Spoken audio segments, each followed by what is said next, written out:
you as a platform, if you bring to relationships like that, situation like that, with community guidelines, when you come up with like product features, blocking reporting for stuff we're all very used to, and then with this like innovative technology actually tries to minimize the harm that the surface. I'll close with that, but I'm sure they'll go on. Thanks. I think you made some good points, and I do want to come back.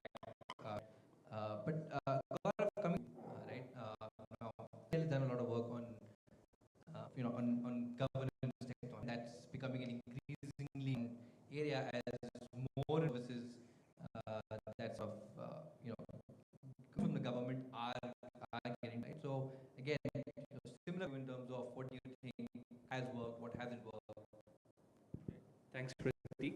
So, in my understanding, what technology has done is stabilized a lot of information in terms of how fiscal flow is happening, how the money is flowing from federal government agencies in the country, how our status of crime, status of essential services, fisheries is being handled. All of that digitization, in a way, is so that we can trace what our government, we can understand the prayer, we can understand, we can help as a community. But at the same time, some of these MIS, information management systems, being designed in a way keeping privacy first design principle.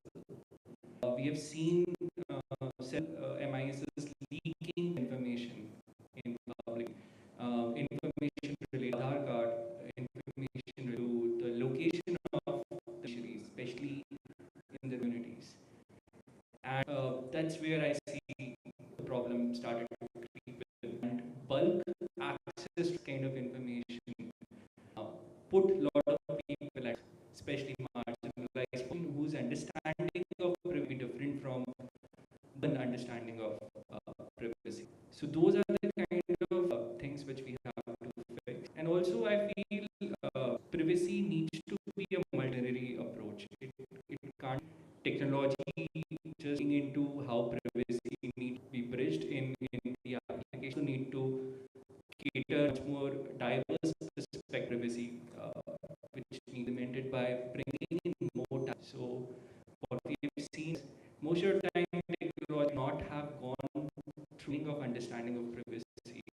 Anthropologists or ethnographers have studied that much with different communities, but that doesn't translate to the technologists. And that's what we are seeing in the text as well, where a lot of what fix this. At the same time, I would agree with Kailash, like look murky at the moment. Okay, so a lot of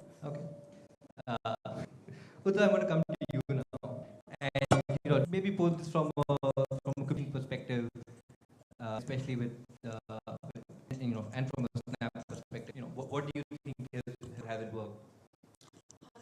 I think it's sorry, Chana. Yeah, no. Firstly, thank you for calling me. It was a good excuse to come home. I'm so happy to be here.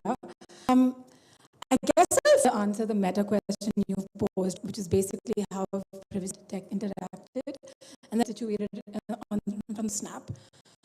So look, I passed my school as a this event today, and it's fair to say that in all of our lifetimes, this moment is when the least control, who knows how much about per se in light, and that is because organized like corporate entities as well as Gaurav was just saying, have now have this this incredible ability to collect, store data from beings, right?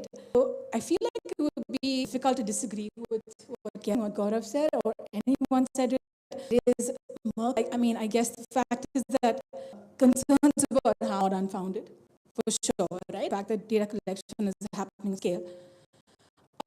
And I guess said, right, I feel overall, I do tech is a net good, like for society. And like situating it from a social media as well, right? How is tech and privacy interacted in media space? Frankly, the business models are in some ways cause of all of the concern, because effectively businesses, and I will caveat Snap is very differently structured to other social media. Most companies are platforms that are architected in a way that effectively invite users, wittingly or wittingly part with their, right? We've all seen documentaries and that which have showed us that users simply hit, and you don't even know what out of your personality you're giving away company or entire attention span, for instance, been traded, right, to companies for whatever, for their profits. So the model is, in a sense, the issue. Again, I feel like it's considered. It's also important to note that, again, the tech really fast. And I think that as we evolve and technology evolves, having a bit of a moment, right? Processing this means for ethical concerns in life, and just the way the world functions. And that, I feel like, what we should be thinking about in a way is, can tech itself, right, be deployed to solve some of these harms? And look, the privacy information secure entire disciplines that have just begun the last 10, 15 years. So perhaps, I don't know, there are more in the room on these subjects. I just feel like perhaps the answer, and that's the most pragmatic way forward, right? So I think that the next panel will focus on what can a good privacy practice do. Oops. So yeah, I guess we could talk about some of that. So I'll stop there. No, I was just joking. Right? We were up clear and upfront wanted to cover. But I want to the design question, and I guess someone know. I'll leave it to who wants to. But design choices do right. So Kailash, when we were talking about certain things, I'll let you take it up.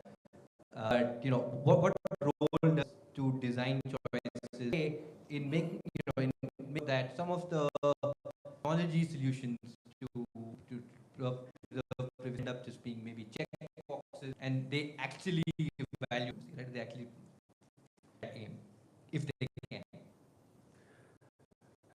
So as I said, I think it requires a change in perspective.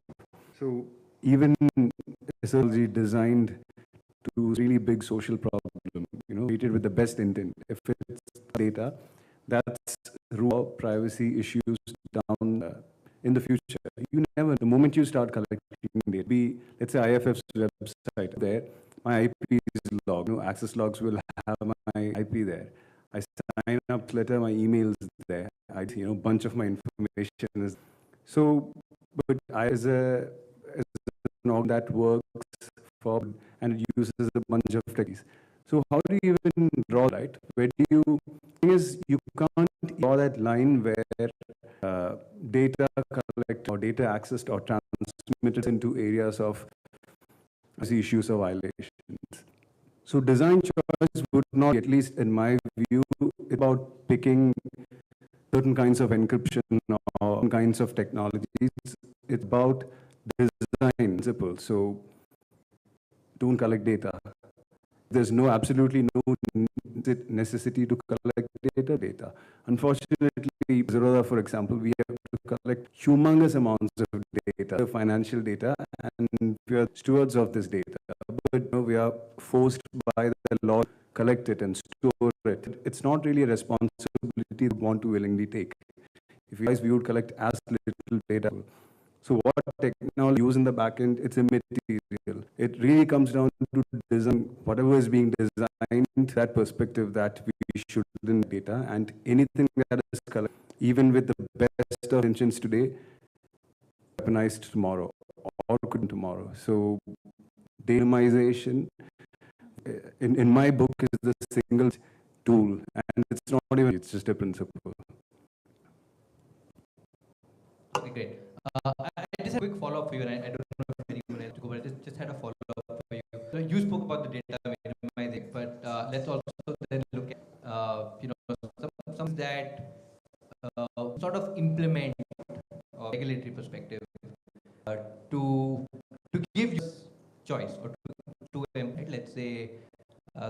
putting I agree on Akur, right? And I know we hashed around this and your thoughts around that part of it. I'll quickly add to that. So the notorious I all cookies, or he has a dedicated way to manage the cookies, but that we see on millions right today. So there was a technical solution that the EU to inform people. I think after 5 years of implementation, it looks like it's hard. People have been sensitive into clicking the I agree button on just to dismiss it.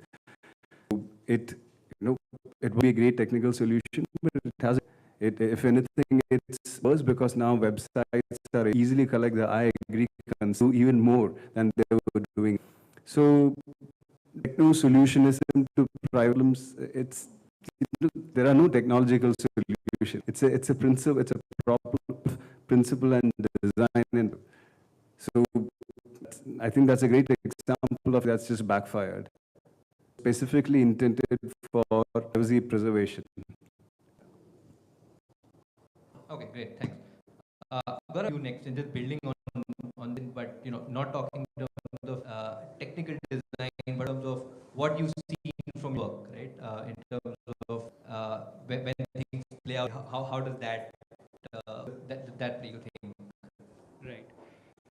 So, in my understanding, most of technologies are built even in government. They're not enough public stakeholder consultation. Not invitation is given to come and participate building blocks, which is into situation where text is utilized to build a critical technology, which is a public good perspective. It's not meeting its target. It's in its target and approach into solving for the beneficiary. So two simple things like having data protection, or as simple as that, would have helped ensure that some of the consultations are kept in open for public, so that more can participate in building this technology. At the same time, educating the beneficiaries. I think they are missing a lot on educating the beneficiaries' rights and ensuring that there is an upper there. So all of those things help in terms of GovTech is growing. At the same time, I think there is a unity with open source. The whole design, the code, the approach, the processes in open, and making sure we collaborate and build an open. That might resolve some. There is some difference there in terms of the way Snap is approached, but I also want to get your perspective on that. Yeah, absolutely. So, I mean, over the last year at Snap, what I've noted, and I used to work at a big tech company before that, it's just distinctly different in terms of the way privacy is approached, right? And I think I could maybe tell you a little bit about what I've noticed from what I think is a pretty robust privacy by design practice within the company. So first, I feel like it's embedded into the entire building of the company, right? So this wasn't a team that was formed in 2015 after like shit hit the fan. It was at the very inception of the company. You had a team that was at the stage of building, thinking about how we can think about thoughtfully collecting, processing, storing, and disposing of data throughout the entire life cycle of the product, right? So that team has existed as long as Snapchat has existed. And that team has opined on how these decisions are taken in a sort of very meaningful way. That makes a huge difference. And frankly, I had the occasion to speak with some of my colleagues last year, and they gave me this, that we had a 2-day workshop in privacy by design. It's not so much technology. That we can talk about that meaningful towards preserving. And I can also maybe sort of talk about how specifically does that, like but I mean, number one, privacy is active versus not reactive, right? So it's not an afterthought. It's done at the beginning of every single product change, every single. Number two, it's not trying to fix a problem after but it's in fact it's preempting a problem of the development of the product, right? If you go on Maps, it's off by default. It's not turned on by default. if you go on maps, it's off by default. It's not turned on by default. And the principle here really is that the user shouldn't have to do anything specifically to protect their privacy. It should already be a thing. And in case, for instance, you guys might notice when you use Snapchat specifically, your messages will automatically, there's ephemerality, right? They will disappear. And that's a privacy protective feature. Unless you changed it. So the default is that it disappears. But if you wanted to, you could change it. And then that would be, whatever, 2 hours or 3 hours, right? Or a day, whatever the setting that the user would pick. So I guess all of these have a pretty, strong effect on the application itself. And I think that from a data management perspective as well, we're a business, obviously, and of course, we still have to collect data, Kailash, apologies, but, it's an important part of how we function, right? And then, effectively, what can we do differently with that data, right? I'll highlight a couple of examples that I think are very powerful, and I was quite surprised, frankly, when I learned about them. First, when we target ads, we're not targeting ads using any PII, right? So sometimes PII is collected by the app, but that is not being used to share with advertisers for targeting. Okay, so for instance, I'm not targeting Mahima specifically, I'm perhaps targeting women in their 30s in New Delhi, right? So that sort of aggregate level targeting is a way in which you make sure that the user is not like hyper-targeted and, creating this crazy profile of them behind the scenes. Then like data deletion, data retention periods are super low. Now, of course, the IT rules last year changed that by law, but before that, Snap had a default 30-day deletion practice. Pretty powerful as well, right? So again, data management, very, very different. Data minimization, purpose specification. You only collect the data you absolutely need, and then you're very clear about what you're going to do with that data. And once you accomplish that purpose, you dispose of it, right? So to my mind, I feel like, I don't know, if you look at our transparency reports, and if you just look at generally the mood music around social media companies the world over, there is a reason that Snapchat's not in the eye of the storm in most jurisdictions, right? And it's because actually, the design choices of the company has prioritized privacy over profits in some sense, right? And there is very much a sense of like focusing long-term on privacy as a value proposition. So yeah, I mean, I guess, accuse me of having too much of the corporate Kool-Aid, but like this is to me, in the last several years of me working in tech, this has seemed like a pretty distinct approach towards privacy. And yeah, I feel like some of these things really do work. Okay, great, thanks. So Mahima, you actually sent me down this path, but I just wanted to come back to you on this question as well in terms of design choices. Yeah. I can speak from my current role, and also obviously I've had experience working for different tech companies at this point. So, a lot of what both of you, all of you said actually resonates. I mean, see, these decisions of like making sure that privacy is part of the DNA of the app, or making sure safety is part of the DNA of your app, has to start from the top. If the top does not feel it and is just lip service in whatever company you're talking about, it just won't work, right? It won't work.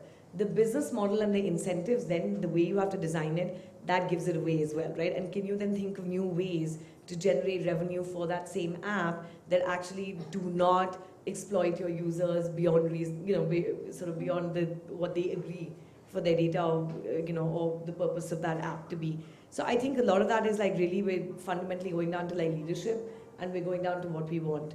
Uttara, what you said just resonated with me, because I also feel like there is opportunity and probably some evidence right now in also a difference in the mindset of companies that came earlier, and they sort of build themselves in a certain way, and they are like retrospectively trying to figure out, in some ways how to correct that. And then companies which are newer and they've seen the problems of the past, and there's an opportunity right now to not have to fight those fights or make those mistakes. Certainly new mistakes will be made, but you don't need to do that because you can actually implement some of this at the onset. So I mean, in terms of safety by design, it's also the tension that both of you are actually talking about, right? If I provide an app or a service, and I know to provide this service, I just need to collect like 2 data points, and that's it. Like that's what I really need.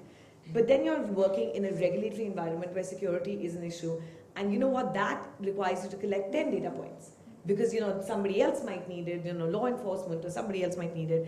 And so then you are actually collecting a lot more, and now you're responsible for storing it and processing it, which is a cost to the company, right? So it becomes complicated in how well will they provide that, like, sort of like that added service, which actually becomes now the #1 focus rather than the, so it does become a very complicated, I think, ecosystem. You did also ask me when we spoke that, like, what can you, or what can, how can companies use, I don't know, you asked me, like, how can companies actually, like, enhance this discussion, or, so I just want to come back a little bit to, like, what a platform like Bumble, for example, because I'm also, like, really interested in how this company works. I've been there a couple of months.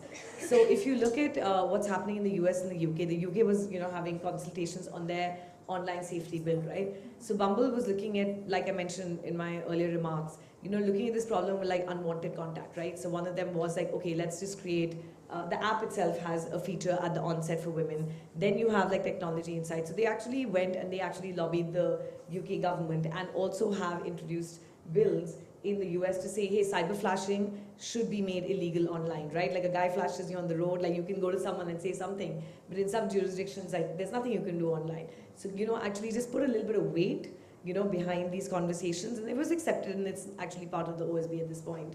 The other conversation that the company is, provoking and having is looking at technologies like AI. For example, there is so much excitement around AI, right? And if you look at national AI policies in different jurisdictions, they are, quite obviously looking at, like, very fundamental industry shifts that AI can have. So if you look at Singapore, it's like the shipping industry, or you look at India, the conversations about delivery of services. But, as a company, right, Bumble, we cater towards, like, women's experiences on the internet, through a dating app and a couple of other offerings as well.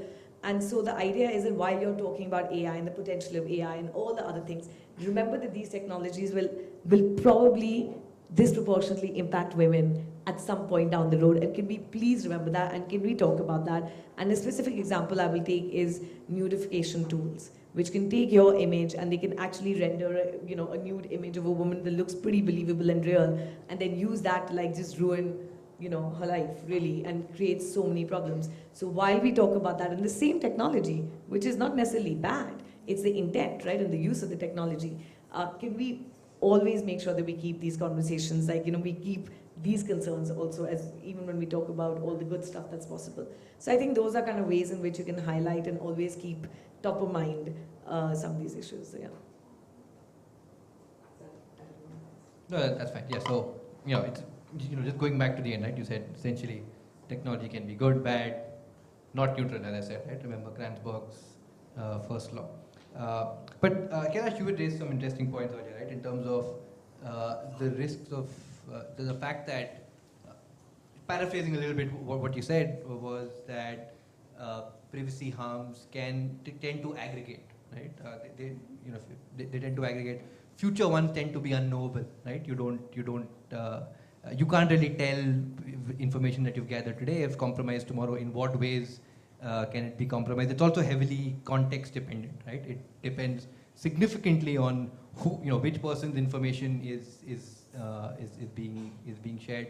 If you're a high-level government bureaucrat who puts out a certain ID, the risk you face is very different from, let's say, a woman or a minority or a sexual minority whose information is compromised in some way or the other, right?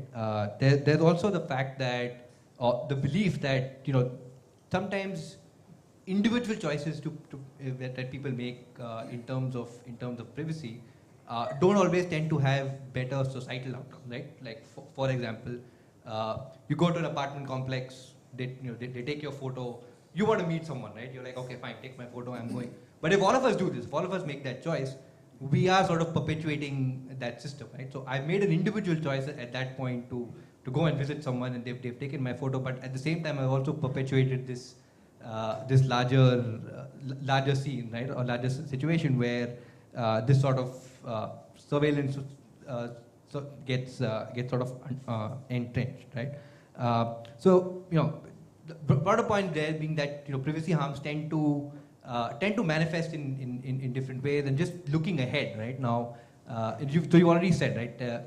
It's a mindset thing. It's not necessarily that something technology can change, but just looking ahead, what do you think needs to happen, right? Beyond beyond some of the stuff that you said, what do you think can happen or needs to happen for us to, for this relationship to go from murky to, I don't know, maybe in your view it'll never be completely non-murky, but maybe a little less murky. it's awareness to begin with, and I guess over the last 5 years, half a decade, there has been growing awareness. But something as innocuous as that, you go to a restaurant, they take your phone number so casually. You go to a shop, at the till, they take your phone number. Everybody takes your phone number. We're happy to give out phone numbers, right? So it's so pervasive. So what could be the tipping point? I think something really bad that happens.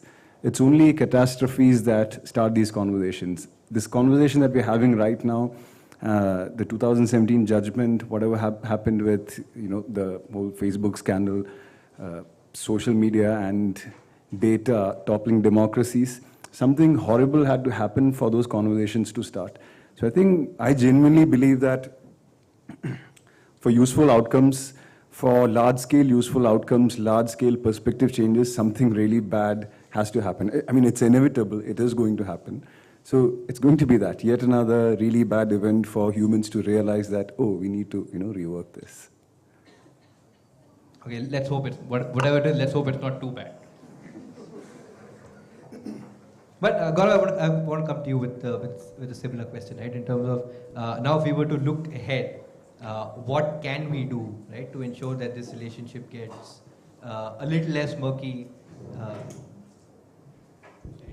So, I think be optimistic. Number one.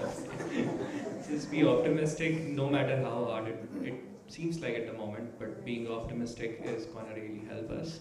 And more such conversations among different stakeholders on how can we be more privacy-centric in our approach is going to really help us. I think there was some really valuable inputs during the whole personal data protection bill consultation, which we all can learn from and at least start adapting few things, like having just a personal data protection officer or a chief privacy or data ethics officer in some of the major government schemes would really help design how these scheme MISs are being built.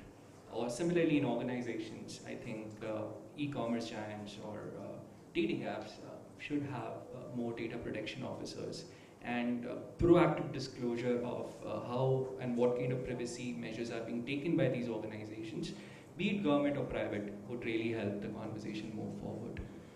And we need more forums like this. We really need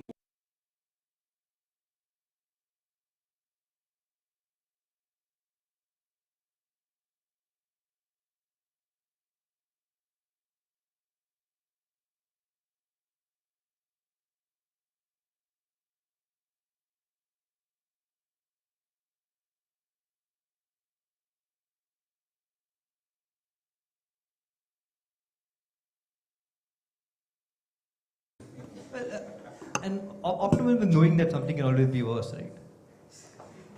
See, I think we have an ethical responsibility to do whatever it is, whatever has to be done, be it technology, conversations, events, awareness, data protection officers, but I don't think we should sugarcoat that with optimism. But yes, we should. It's our ethical responsibility to do things that are in our power. So, yeah. So you're saying hope is not a plan? Hope is not a plan. I mean, we can but just... you need hope to plan. No, we need... Just kidding. And we need an ethical perspective, realism, like a big dose of realism with these matters. Because if you just look at the history, I mean, even the last 5 years, yes, there's awareness, there are conversations, there are these events, but we are creating more and more, we're creating bigger databases, we're sharing ever more data. That's only increasing, right? So all these massive mega databases that are being built, surveillance technologies that are being built, insane leaps in artificial intelligence that is happening. All the things that we're talking about, these are happening right now. And there's going to be a tipping point. So yes, we need to put checks and measures and balances. It's our responsibility, but I don't think we should be optimistic. We should be vigilant. Fair, yeah. I think that point is fair, right? That you do the checks and balances, but you also know that things can still fail and that you have to keep an eye out for those things and keep the community active, right? So, ma'am, I want to come to you now with this question. You spoke a little bit about what companies can do in terms of putting their voice behind certain things from a regulation perspective. But just again, looking forward, what can we do to change this relationship from, again, murky to less murky, hopefully not murky? Yeah, so again, maybe I'll give a realistic kind of outlook. I agree. I mean, I'm an optimist generally. I think I'm an optimistic person. I think it became very cynical. Worked on getting the optimism back a little bit. But I mean, from a practical perspective, like let's say you have regulation going on in different jurisdictions, and obviously that is inherently posing some tensions between what we're talking about, right? I'll just give an example of what's happening in Australia because it's a market I'm covering now. The regulator over there, the E-Safety Commissioner's Office, actually came out with a toolkit. Maybe I should use another word, but a feature on the website that you can go to, and depending, you might be a startup or an entrepreneur, or you might be, a big company. But really, if you're interested in safety by design, which is what they are interested in as well, you can actually go and you can actually look and see, are you like adhering to the principles, and are you also aware when you're building product features of the harms that could be caused? And so it's like a guide, basically, for different audiences. So as they are building products, because obviously Snap and Bumble and all the other companies that we work for exist, but there'll be people in this room who are coming up with solutions and apps and trying to build businesses, and they may be very well intentioned, but sometimes you just need some practical points. So I think those kind of efforts are really good, and then like seeing if those efforts are good enough and like bettering those efforts, I think those are like tangible and practical ways forward, because really, the race is on. It's, we're not going back. I don't see people not collecting data. I don't see people not coming up with new solutions. I don't see people being less optimistic or less pessimistic or whatever. That's going to carry on. So how can we realistically like add some of what we're talking about in the process when they are designing? I think those are the kind of questions that could potentially be helpful as we go along. All right, thanks. Uday, I want to come to you now with pattern, similar question in terms of, going ahead, what do you think can change or should change, needs to change for this relationship status to change? I think it's a good question, and I don't know. So I'll say that first. But I do think that, like, again, speaking to Mahima's point on pragmatism in terms of approaching this in a way that is meaningful and not overly pessimistic or overly delusional either, right? I think a start point, what strikes me actually is Article 25 of the GDPR had that entire privacy by design thing hard-coded into legislation, right? What that effectively means is that all companies or all corporate or anybody that collects data will have to do X, Y, Z and be private by design, right? That's a good start point. That's a pretty good rule to have from my perspective. Our bill, I think the last version of our bill had a privacy by design clause as well. I don't quite remember how granular it was, but I mean, it was there, right? So I think that laws are good. I think that people should participate in the process of creating privacy laws. That's important. I feel like we should have one soon as well, even though, all of us in the tech policy community have much less to do since the announcement of the withdrawal of the bill. But it would be nice to have a bill overall anyway. I think that, again, it comes down to, I think, frankly, I feel like privacy comes down from a corporate perspective anyway to culture, right? It very much has to do with, is this company intending to protect user data? And is this company got its heart in the right place? So to my, I don't know what answer that might require. You can legislate for that sort of thing. But then, I don't know, that's really it, right? I don't know what else you could do. Yeah, awareness is another point that Kailash raised, which is useful, but I think for us anyway, I think in India, we're a whiles away from awareness becoming sort of part of our consciousness in a stronger way, especially with regards to privacy. I don't think people get that. Today, in the morning, someone grabbed my phone and then looked through all my pictures because he was much older, so I didn't say anything, but it happens. So, yeah. Yeah, I will stop with that awkward story. Great, yeah.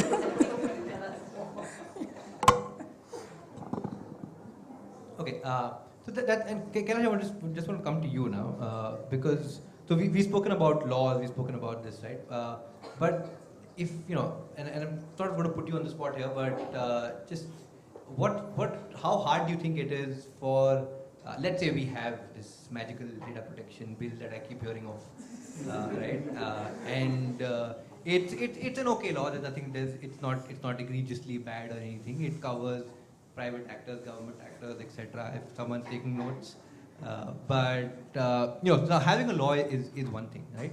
But enforcement of this is another thing. And just want to get your thoughts on how hard is it to actually enforce or monitor something like this from the way data flows happen and stuff like that. How difficult, how easy is that to actually to do, and for a regulator to be able to do? I think it's impossibly hard. And it's not just data protection, it's any sort of law. And if you look at, we are in an extremely heavily regulated industry. And we are audited and regulated by, I think, 6 different large institutions. There's no breathing space. But there are, let's say, 2,500 organizations, stockbrokers in India. I don't think the kind of scrutiny we receive is the same kind of scrutiny the last 1,000 brokers receive. Because you need bandwidth, right? If you can't police 2,500 organizations in one specific industry, how can you police millions of businesses who are launching websites and apps by the day? It's physically impossible. It's just impossible. But you can always go after the most egregious violators, the biggest. So application of laws, wherever.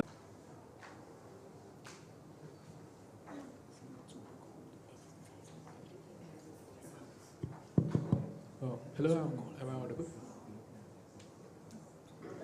Yeah, so... If I can ask you to just give your name, introduce yourself first quickly, and then with your question. Hello? Yeah, so like a lot of times we talk about privacy and but being like practical, like that's the nature that we are talking about, like being practical about it. If you think about practicality, a lot of time we give more factors, like more weightage to convenience rather than taking care of privacy. Like, to be very honest, linking your Aadhaar to KYC, doing KYC to your major apps, very easy right now. No matter what government policies that cause, the truth of the matter is that right now, right? And a lot of times, even while using, for example, like the GDPR thing that Kailash talked about, just clicking on the agree all is very convenient. So, like, this is an open question to all panelists. How, through like a policy way, whether be it by corporates or by the government, how can we factor in convenience along with privacy?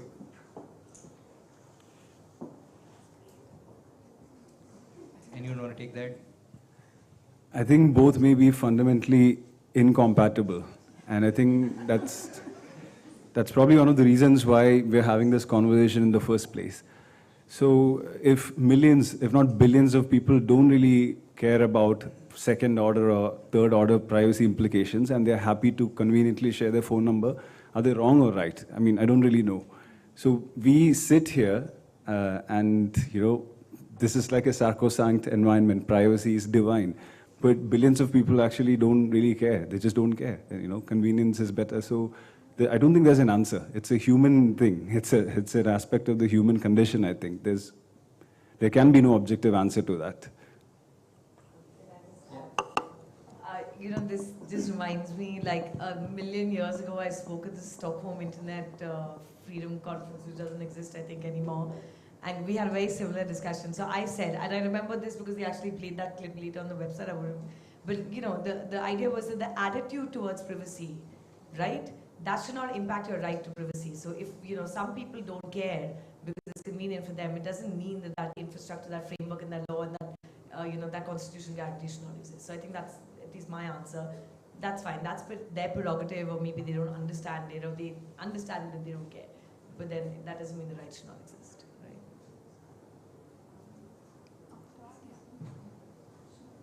Yeah, okay, I think. So the recent example which comes to mind about the demand for data from Reserve and the company not resisting enough. So there are those instances even in the past, like Paytm sharing all private data to the government. What can corporates do to resist such intrusion by the government on the demand for data, which may be fair, which may be unfair, which may be excessive, intrusive? But then we saw a recent paper where the US leaders and CEOs, they take a stand on social issues and public causes. But in India, the right word coming to mind is the lack of spine in the corporates to stand for such issues. So your comment on that, how do we build that spine?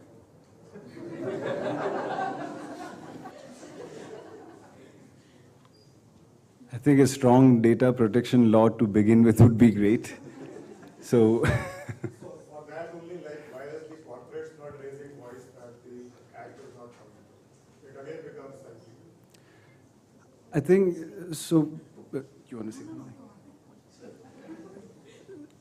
It's complex. I think this is my personal opinion, purely anecdotal, subjective. I think it's, although India, the industry has leapfrogged from really slow internet 10 years ago to being the biggest tech hub in the world. In just 10 years, we have leapfrogged.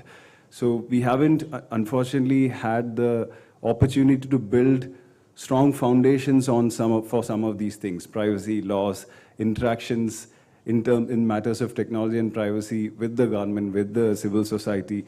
So I think we are, as an industry, we're very nascent and inexperienced, and we've just leapfrogged. We have this mega industry, but we don't really know many of these nuances. There's no precedence for these things.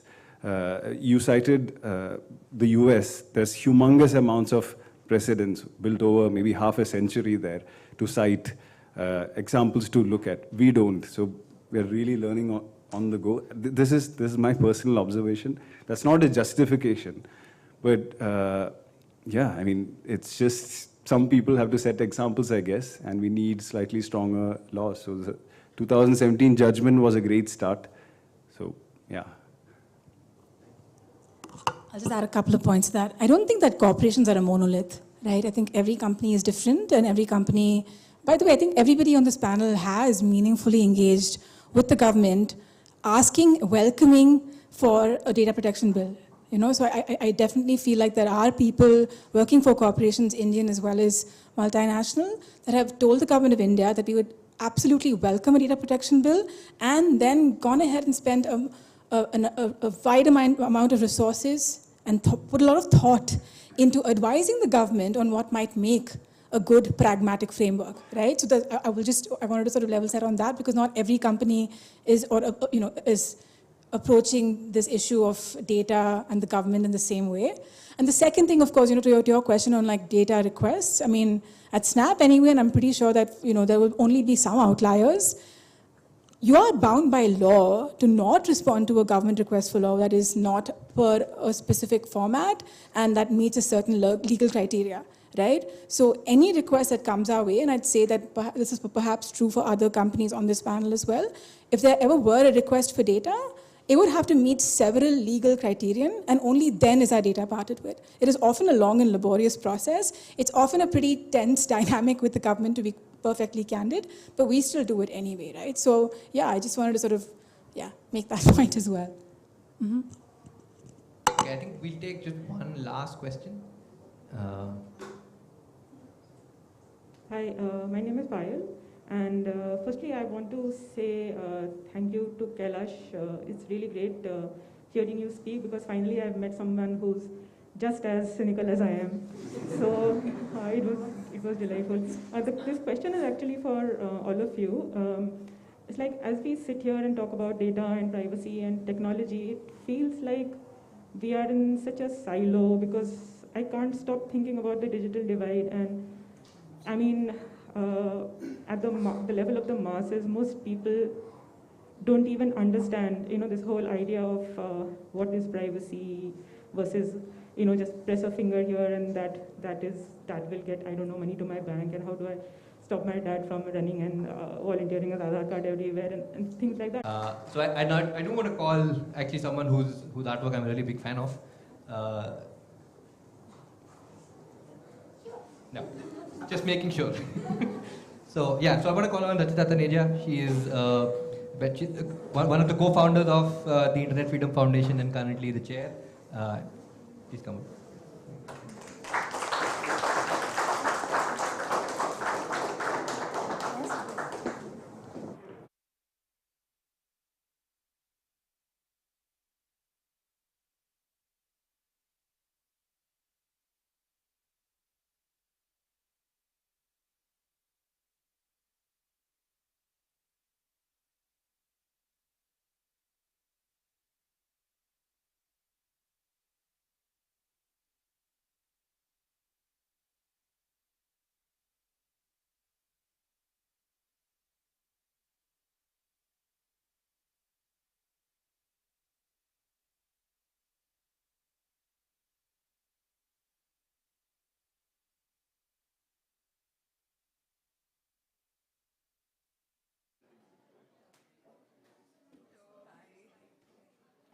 because they couldn't find anybody else.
Hi. Hello. Am I audible? Hi, folks. We're going to start with our next panel. Could folks quiet down a little, please? Hi, we're going to start the next panel. Thank you. Hi, everyone. It's great to be here, and it's great to see so many people in 3D. I'm not used to it anymore. So I'm honored to be introducing our next panel titled Democratic Rights and Privacy in the Pandemic Years. In the last 2 years, the pandemic has had a drastic effect on the fundamental rights of Indian citizens. From protests to enforcement of draconian lockdown measures, democratic ideals have taken a hit. In this chat with Abhinav Sekhri, Akur Patel, and Dr. Usha Ramanathan, we will discuss the trajectory of democratic rights in India over the pandemic years. Dr. Usha Ramanathan is an internationally recognized expert on law and poverty. She is a research fellow at the Center for the Study of Developing Societies, teaches environmental law, labor law, and consumer law at the Indian Law Institute, and is a regular guest lecturer at many universities around the world. She is a frequent advisor to nonprofits and international organizations. Dr. Ramanathan is also the South Asia editor of the Law, Environment, and Development Journal. Her research interests include human rights, displacement, torts, and environment. To our second panelist, Akur Patel is a journalist, a rights activist, and an author. He served as the head of Amnesty International India and currently serves on their chair of the board. Thank you both for joining us. The conversation will be moderated by Abhinav Sekhri, a lawyer practicing in Delhi who focuses on criminal law and procedure. He edits the Proof of Guilt blog and is an off-counsel with the IFF litigation team. Over to you, Abhinav. Thank you. Hi, everyone. So, I think this is working. Yeah. Sorry. Just so for everyone's benefit, the plan will be to have the conversation with the panel for around 45 to 50 minutes, and then we can open the floor for questions. So, what we had in the previous session was a focused sort of discussion with respect to technology and privacy. And at the start, I just wanted to bring all of us back to 5 years ago, where it's just on the 24th of this month that we celebrated the anniversary of the judgment in Puttaswamy. And Puttaswamy was not just about privacy in one aspect. And one of the most remarkable things about that judgment was the recognition that privacy inheres in every aspect of the individual. It linked privacy to the idea of living a life with dignity. And that promise is what was given by way of that judgment on the 24th of August 2017.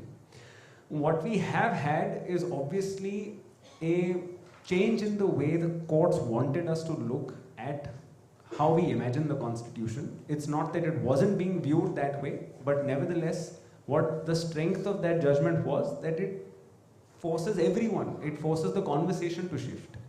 And the conversation has shifted. Tanmay at the start of our session today mentioned the judgment in Navtej Johar. That is a judgment that is from the Supreme Court. There are countless other smaller litigations that are there, that are pending, where that battle is being fought every day to recognize that vision of a life with individual dignity that is actually at the heart of what it means to be living under a constitutional regime where you are no longer subject to the police power of the state arbitrarily. And where we are today is we're sort of in limbo, right? And there was a wonderful article by Akur, who I can't see here, but well, over the past week itself, where he talked about the promise of Puttaswamy and what can still happen. And there were certain red flags that were raised there. I would urge everyone to consider it if they haven't. So what we'll talk about is, obviously there'll be a focus on what has been over the past 2 years given COVID and the kind of data maximization that we saw because of COVID and its impact on civil liberties and democratic rights. But also, the conversation is bound to branch out into various other directions. So just a heads up for all that. So without further ado, I just wanted to pose a sort of startup question to the both of you, which is, starting with Usha, when we get a judgment like Puttaswamy that really, puts a marker on changing it's like a kaleidoscope changing how we are required to view and how the state is required to view the individual. What did you think its impact could be when that happened? Like, I just want to, capture that element of promise, which may have been lost over time. I'm actually not as despondent as you are.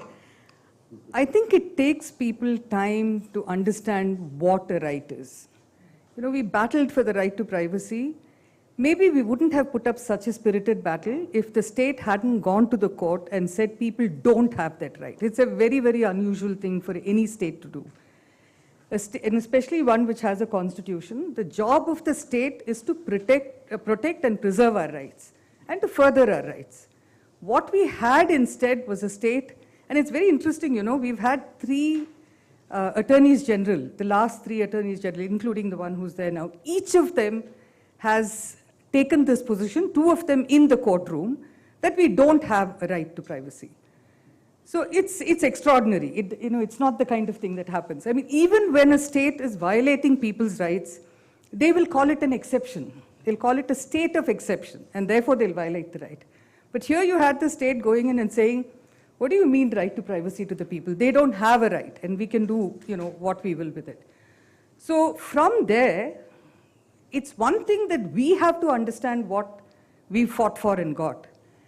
It's another thing, it's one more thing that the state is going to resist it. After all, it went there saying that there is no right to privacy. It's not like they're going to slip in and say, oh, the court has told us that everybody has a right to privacy. Now let's work for it. It's not going to happen.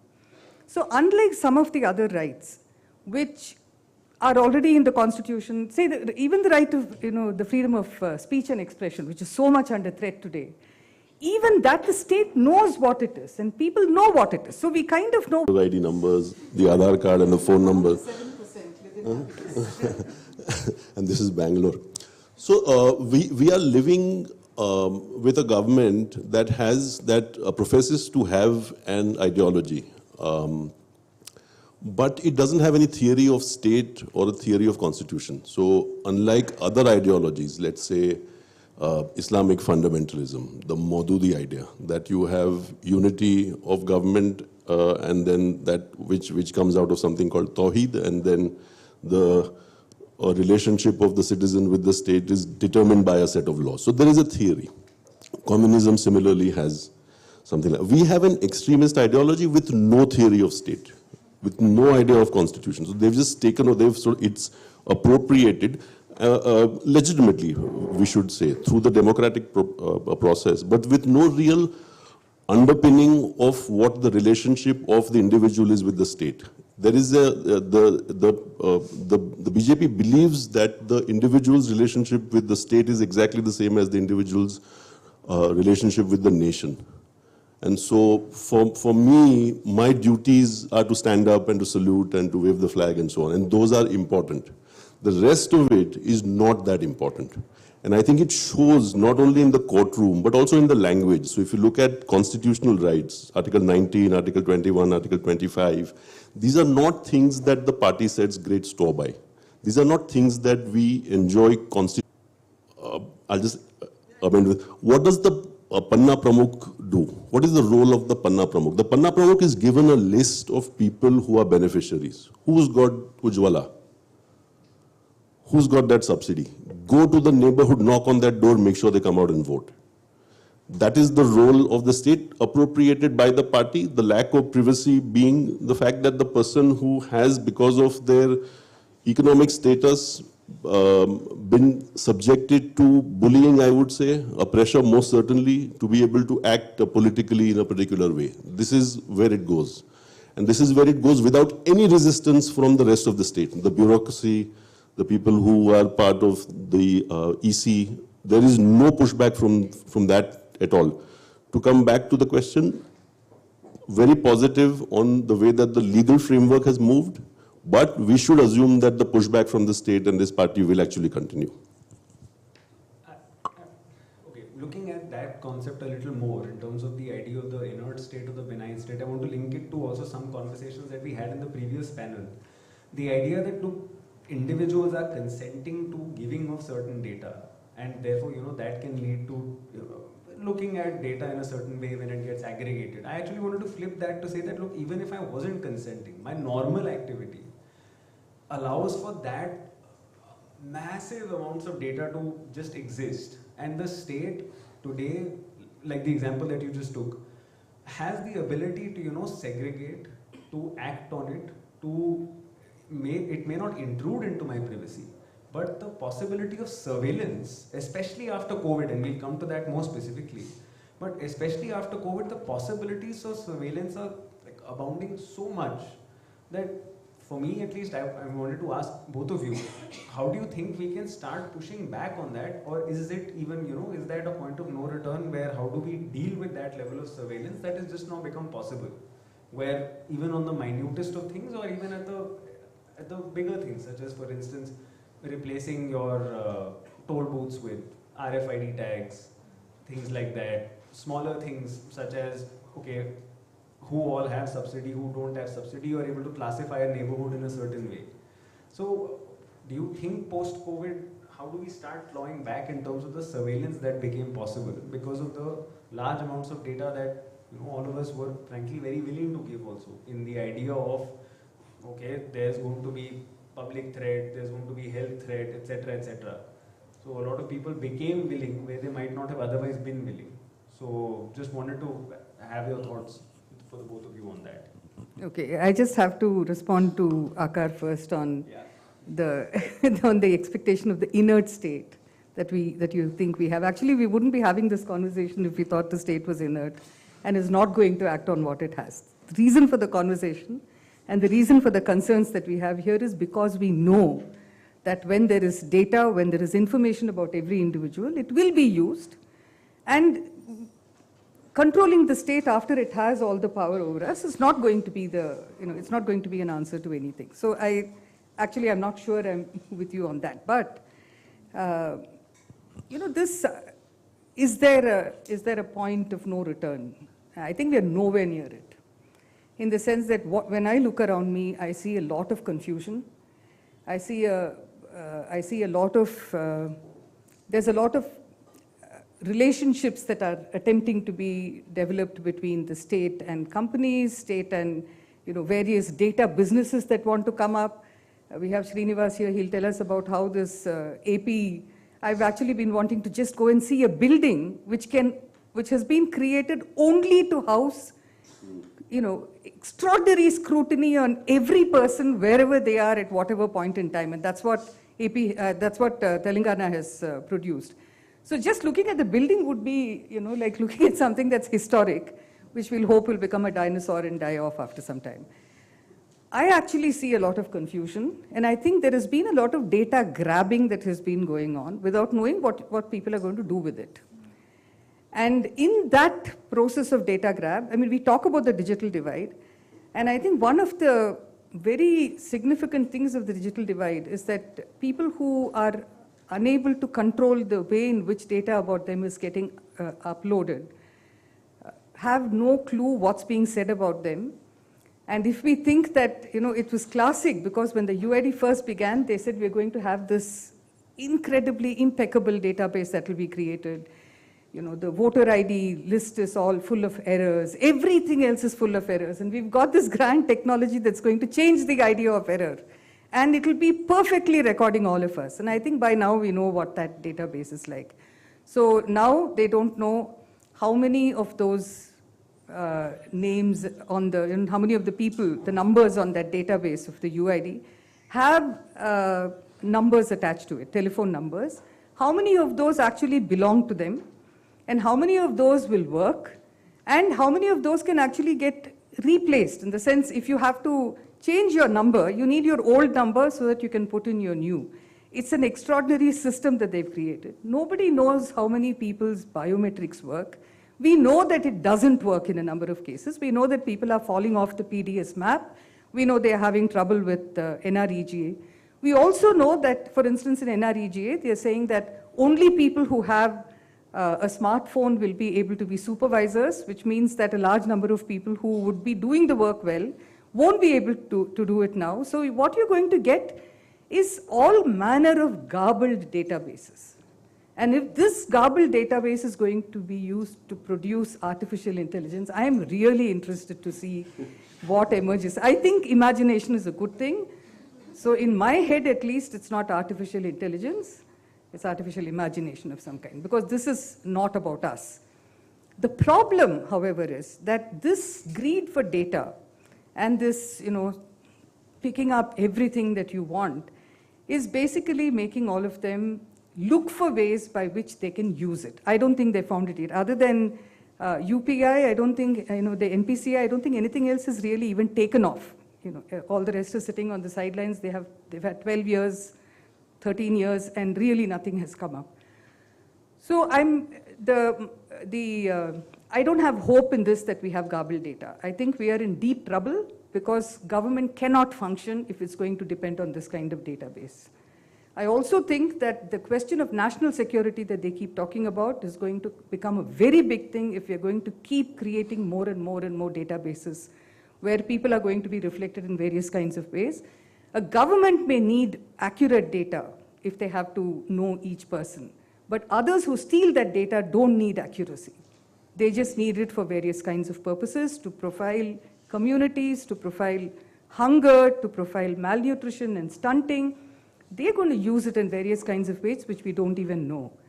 And the idea that data collection is a separate issue from data breach, which is a separate issue from harm because of breach of data, these have to be deeply interrogated.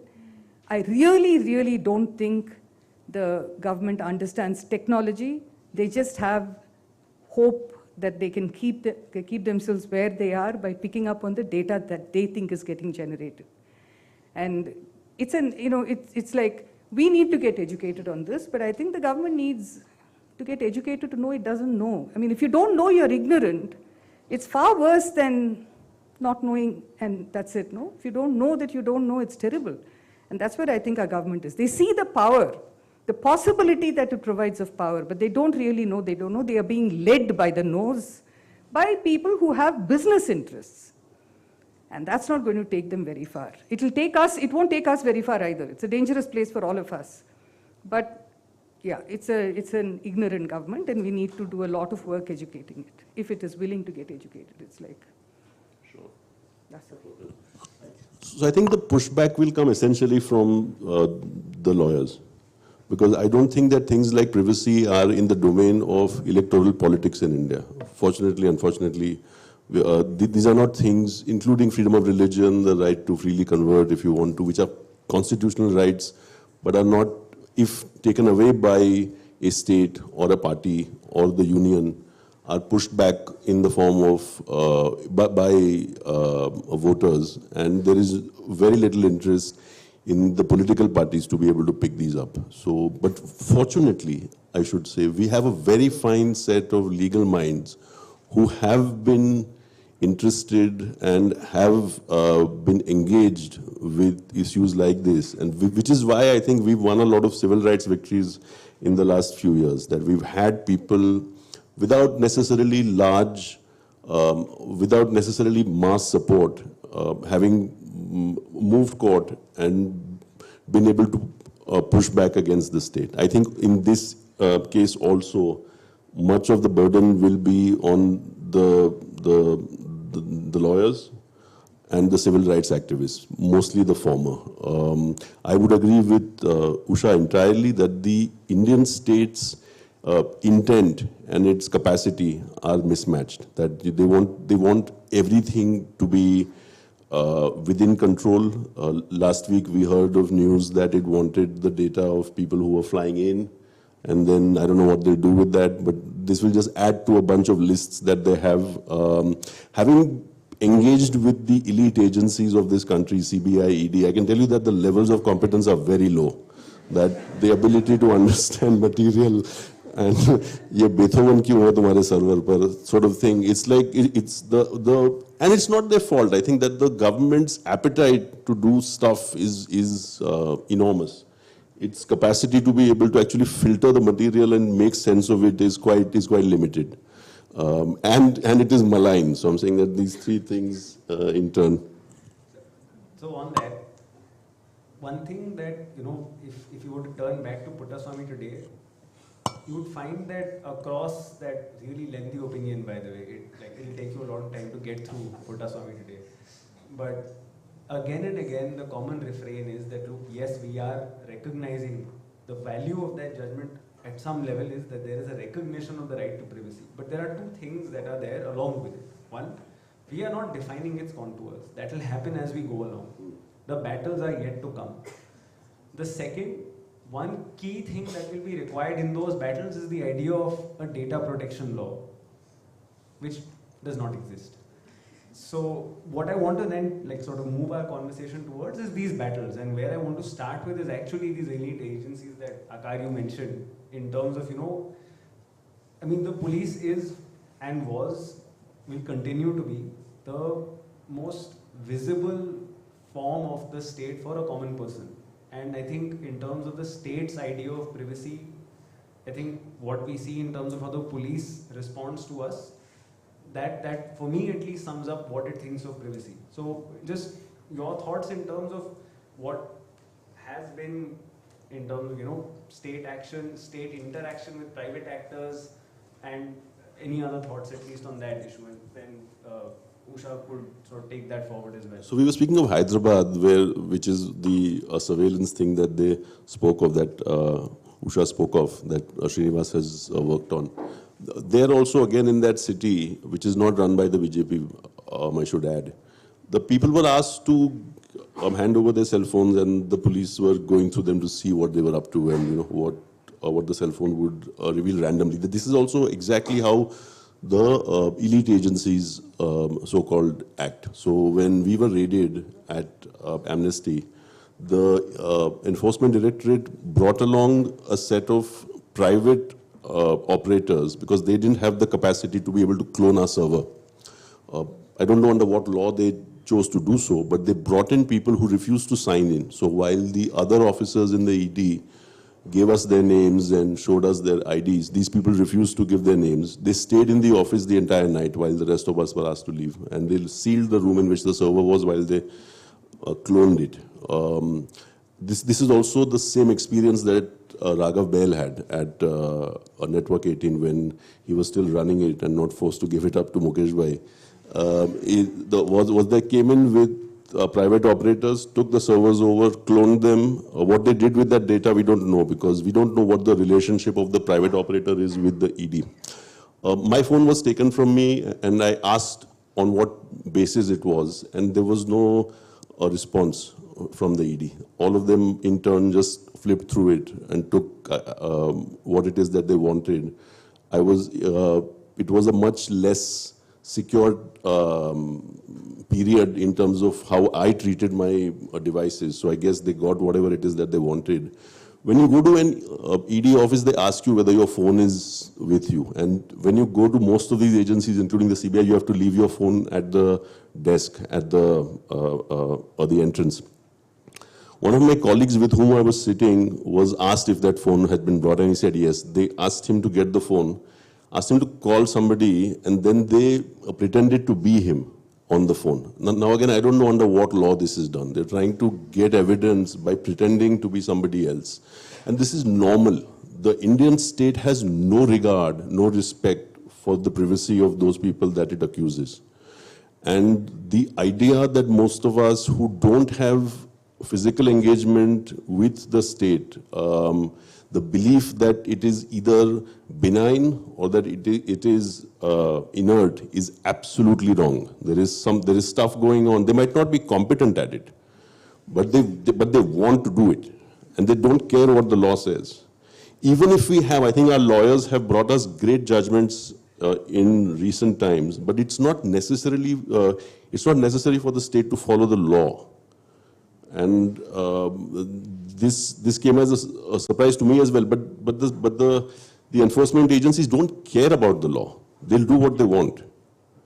And if and when it is that you get, the ED has a conviction rate of 0.5%, I'm told. And I'm not really surprised, because the point is not really to make sure that the rule of law prevails and you get convicted. The point is to actually harass you at the beginning so that you stop doing what it is that you're doing, or you fall in line.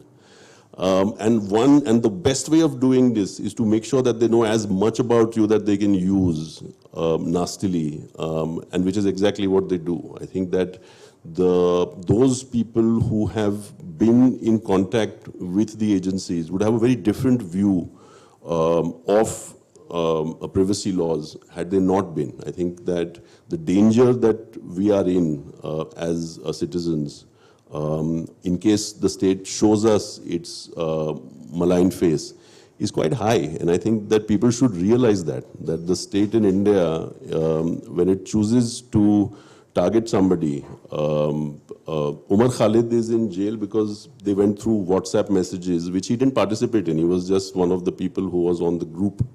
That's the basis for keeping him in jail. This is the third year. It makes sure, the state makes sure that because of this loss of privacy that you have, the fact that you were on that group, you are under threat, and they will use it against you in the most vicious way possible. So since Akur said that it's the lawyer's job to deal with this, I'll just do a little bit on what the law would say about this and how we would read the law if we had to take this forward. And of course, you'll have to do it so you'll know the rest of the argument. He's the lawyer, that's why. So the first thing in the privacy judgment, which I think all of us need to know, it hasn't been foregrounded sufficiently, is that we have a principle in this country that nobody can waive their fundamental rights. So if you have a right and you don't want it, you don't have a choice. You have the right. You may not use it. You may say, I am not going to speak at all. I don't want this right, freedom of speech and expression. That's fine. You don't have to speak. But the right is still yours. So there is no question of waiver. And it's one of the very interesting things that 9 judges, when the 9 judges decided, this was the principle. And very soon after, within a year after, or just a year after this judgment, you have the UID judgment, which is the Puttaswamy 2. And in that judgment, it would seem like, sometimes judges don't know how to read the law. This is true. That's why you have precedents that are overruled, you have curative petitions which go back to court, you have reviews. So judges sometimes really don't understand the law when they apply it. So in the UID judgment, they decided to waive the right to privacy for people who require food. If they need socio-economic rights, then they don't need the right to privacy. It was not for the judges to decide that on behalf of a people. If you can't waive your own fundamental rights, where does the power come to waive somebody else's fundamental rights? Without even asking them. And even if you did, as a judge, you should know that you can't waive somebody else's fundamental rights. So I think the basic idea of saying that rights cannot be waived is really saying that it is only the people who can hold the state in check. And if you start playing with the rights of people, you can't keep the state in check. And why do you need to keep the state in check? Because people have rights, but those rights have to be ascertained, they have to be protected by the state. So the state is not expected to function like it has limitless powers. all our rights are limitations. They are the limits to which the power of the state extends. And as a principle, I think in the last session too, we mentioned that it is important to establish principles. And it's from principles that we then move to action. And this is the fundamental principle. So there are two in that. One is that nobody can waive fundamental rights. And the Constitution is about the limits of power of the state. It is not about the limits of fundamental rights. People have rights. The state has power in a manner, to the extent that it does not violate the rights of the people. So it's a very basic kind of thing.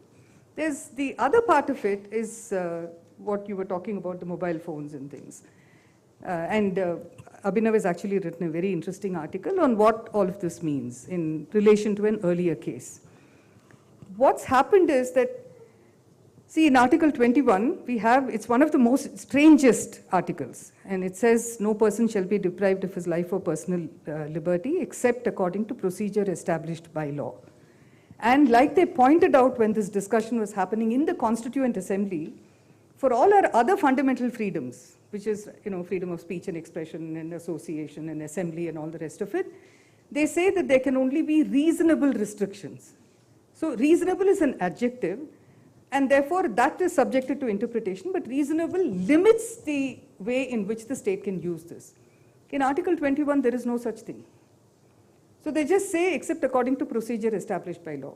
And there is a whole history to this. We'll do that another time that we have 3 hours. But for now, I won't say any more. But the interesting thing in this is that this procedure established by law replaced something that was called due process of law. And again, it's a long story, but we just shifted at some point during the Constituent Assembly debates.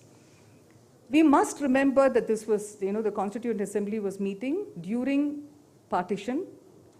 The Constituent Assembly was functioning when Mahatma Gandhi got shot. And there is no way that people who were sitting in the Constituent Assembly were not impacted by these two. So, and they were going to be the executive. The people from within there were going to be the executive. They trusted themselves and they felt the need for certain powers.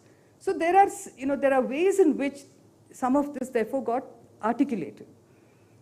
About 20 years later, to 25, almost 30 years later, well, actually 17 years later, this started, the court started talking about rights differently. And in about 28 years, they said, it does say procedure established by law, but it is actually what we need to look at is substantive due process, which means that any procedure that Parliament will impose on a people through a law cannot be constitutional procedure. So we have a criminal procedure code. That criminal procedure code was first, set in place in colonial times. Soon after we got independence and soon after the Constitution came into being, the first round of trying to weed out some of the problems in the criminal procedure code was done. In 1973, we had a second round. And now the criminal procedure code, like I said about the power of the state, this too is about limiting the powers of those who are entering your home, who are taking you away, who are arresting you, the kind of treatment that you can be subjected to. It tells, the criminal procedure code is about saying you have to operate within this limit. It's not saying we give you a license to operate because we've allowed you to go search and seize. You have to have, so if you're searching, you need to know what you're searching for. You can't say, I'm coming into your house, I may find something, I've got a warrant to enter because I have a case that's there. Now I'm going to search everything. Let me look at what you have love letters from it's not their business. If that's not what they are investigating, then they have no right to be looking at this. Now, it's well recognized now, and I mean, personally, before I launch on to anything else, I'll say, please, all of you throw your mobile phones away. Mr. Nilekani advised me of that when he was talking about in an interview. He said, why are you complaining about Aadhaar? The mobile phone is more pernicious than Aadhaar. So these are the two things he was advising us we shouldn't have. And so I don't see why we are, why we are walking around with this. And as you can see now, the mobile phone is really pernicious. And so, but if you won't, then it's also important to remember that the mobile phone has kept getting, the technology has kept getting changed, and now your whole life is on it. You think a thought, you quickly put it down there, and then you forget you put it there. So it's much more than what used to, when they said an Englishman's home is his castle and you can't just enter and do what you want. The mobile phone is much more than that. So if they want to look at something in the mobile phone, they need to know what they are looking for. And then they can ask for that to be shown. You can't say, give me your mobile phone, I want to know what you have in it. That right actually does not exist. But we have to train the police, but before then we have to train the courts to understand that this right does not exist and why it does not exist. Laws are made by Parliament. We know now that it's not only now, but for some while we've been battling to say that there must be pre-legislative discussion, because all of us want to participate in the making of laws. You're making a law, the state sees it as making a law for us, meaning like it's to impose it on us. We actually see lawmaking as saying what are the limits of the state. So we need to be able to say that. We need to be able to look at the law and say, like the Criminal Procedure Identification Act, give me your saliva, give me your sputum, give me your whatever you have. This is not a law at all.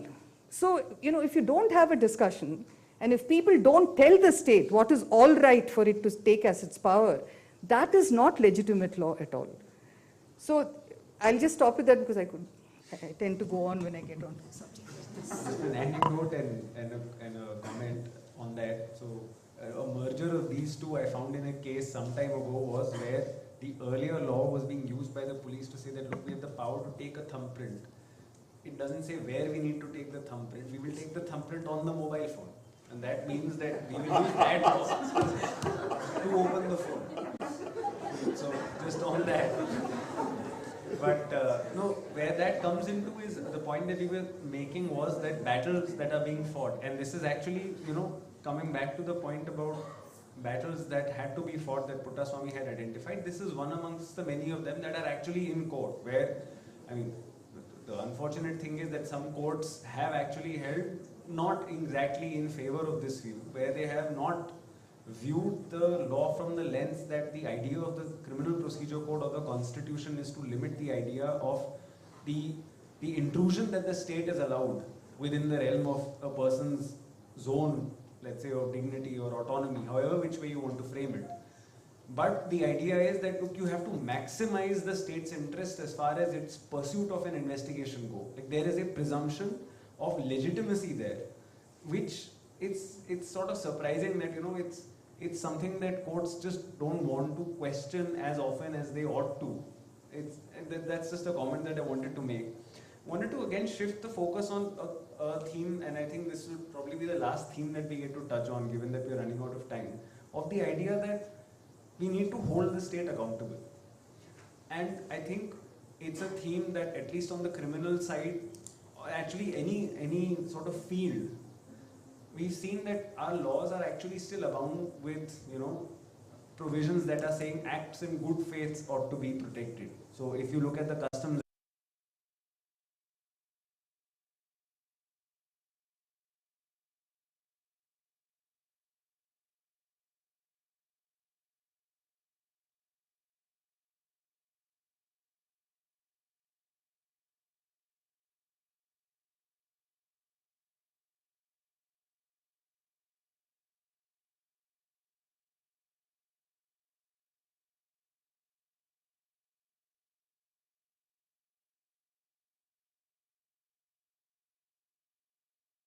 pertinent, non-pertinent. If you are listening to non-pertinent, how do you hold them accountable? So bringing that to India, I think it's fair to say that all of us may not think that the existing regime is enough in terms of holding the state accountable. But just your thoughts on that, and then, which directions can those ideas be pushed? Because I think without that measure of accountability, especially for things like intrusion into mobile phones, it's sort of illusory to have those rights. So just wanted to add both of your thoughts on that. So some of it is happening. I think that because of good laws, Agnesh Kumar, this week I think it was, this is something new, relatively new, where if you are arrested in a form which is not laid out as the rightful one, it's the police that is held to account. And there was an inspector, I think it was this week, that was sent to jail because he didn't follow the rules. So there is that. As individuals, we can actually push back. I tried to get the court to find the CBI officer who signed off on the document on the LOC that I was put on. Without my being informed, I was told, I was stopped from leaving the country. And had I been told that I was on that list, I might have moved court and been able to get myself out of it. But not being told of it, I told the court that he should be made to pay for my ticket. The court said that the CBI should say sorry instead, which. But my lawyer did say that he looked terrified, that the man who was sitting there, who had actually put me, and I think that we should push those of us who have the liberty to be able to take on the state and the freedom to be able to do so. Not all of us have that liberty, and I sort of accept that. But I think that we should hold individual agents within the state accountable for what it is that they do. And this can be at any level. It can be at the level of the person who brings that form to you, as the one did to our house this week, saying that you need to put your Aadhaar card and link it to your voter ID. On what basis are you saying that? And take it up higher, make sure that the people who sent him, or that he at least or she at least feels that he ought not to say or she ought not to say this to the next person, which I didn't do actually, and I should have done. That make sure that they know that what they're doing is not lawful, and that to try and pressure people into doing something that they ought not to be doing is something that they might be punished with. And I think that this is at the individual level. But I think that there is sufficient agency that we have to make sure that the state and the elements that comprise the state are in some form held to account. If I can just take it in a slightly tangential kind of way. Yeah. So I was thinking of what happened with Snowden. So Snowden gets all these documents, he releases them, the state sees him as treasonous, he has to go away and not come back to his country. And then, the state says that, we are preventing terrorism through this, and, we need this kind of power because it's a national security issue.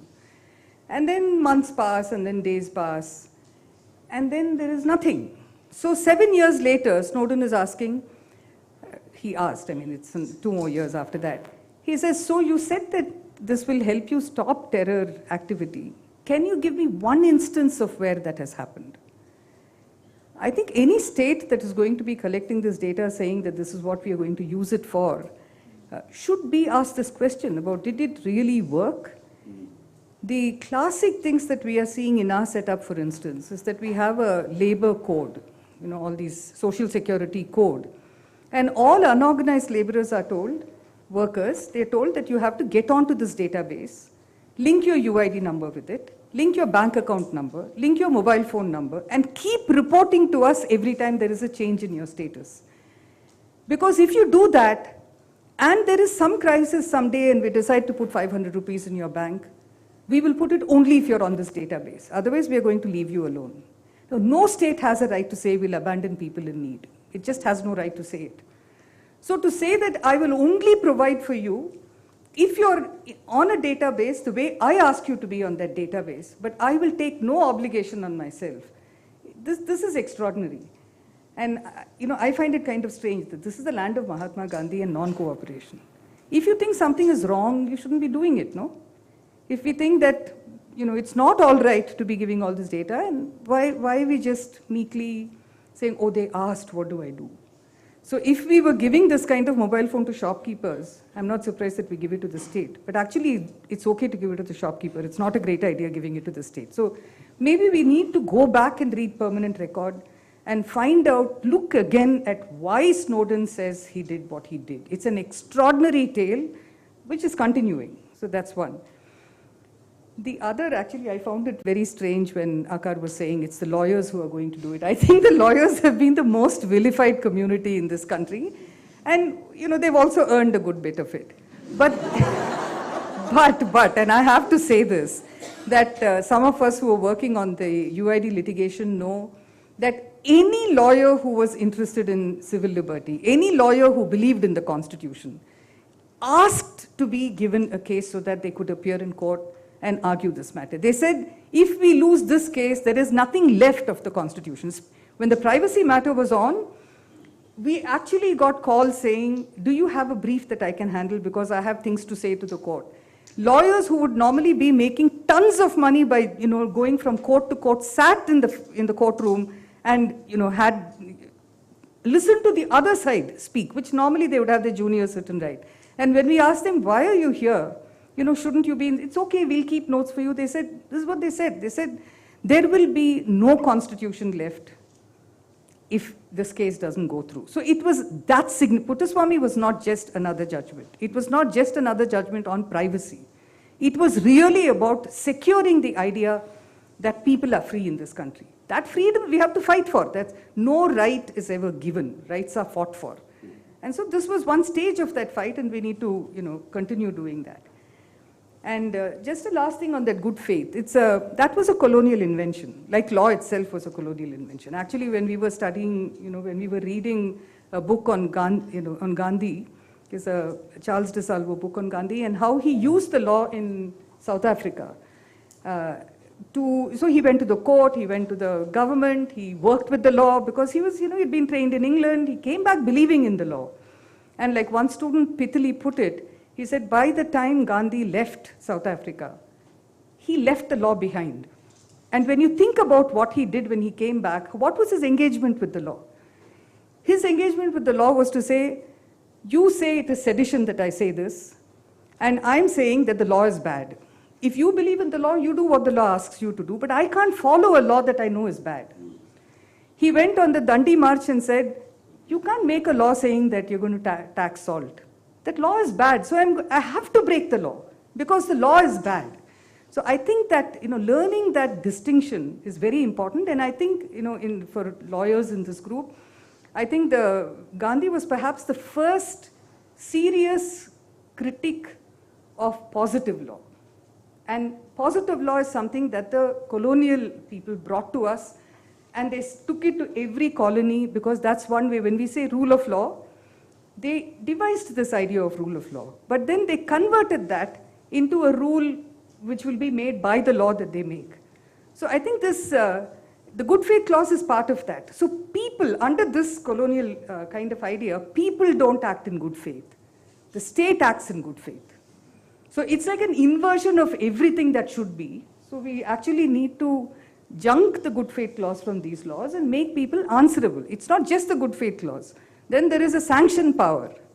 So if you do find that someone has acted in bad faith, you have to get the sanction of the same state that was using them to do what was being done. So these are all remnants of colonial devices, which all of us have to work to have thrown out. Both of these, by the way, were also there in the personal data protection bill. So in terms of data breaches, then you have that same regime that there will be data breaches in good faith may still be protected. Yeah, please. I think this idea of data protection, we should be a little... sometimes people conflate data protection law with privacy law. And actually, when you look at what they're saying, I will collect all your data, I will keep it carefully. That's not privacy. So, just... It is 7:40, and I think it's only fair that we open the floor to questions. What? In the back. Yeah. I think the instructions that I have from the panel are to start from the back. Jan, could you sort of facilitate?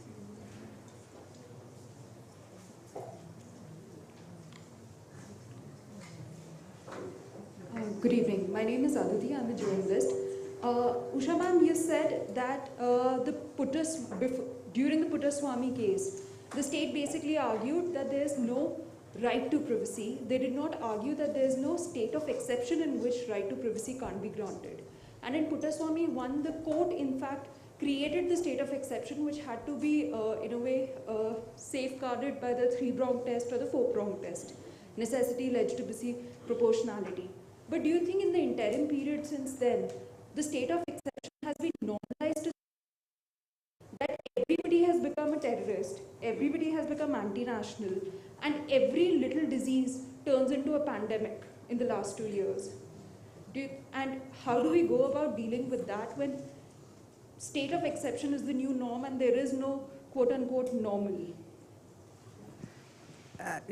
Actually, the problem is not that they are treating it as a state of exception. The problem is that they are routinizing something that shouldn't be there at all. So, and the thing that I think some of us have been feeling for some time is that the delay in the system, it's something that has been said recently too, that you have all these major cases that are, 370, electoral bonds, and a range of cases, including money bill. All these cases are just pending and they keep getting delayed. We noticed this even during the UID case, where you go to the court and then they'll say, okay, let's figure out what we can do, and they'll admonish the court saying, the government saying, no, you can't make it mandatory, you can't refuse services. If you do, next time I'll wag my finger at you. It didn't work. So they went on anyway, and then they kind of created that whole database. At one point the court said that this will not be treated as a fait accompli. If we find that this is not okay, we will have this whole thing destroyed. But then it did become a fait accompli.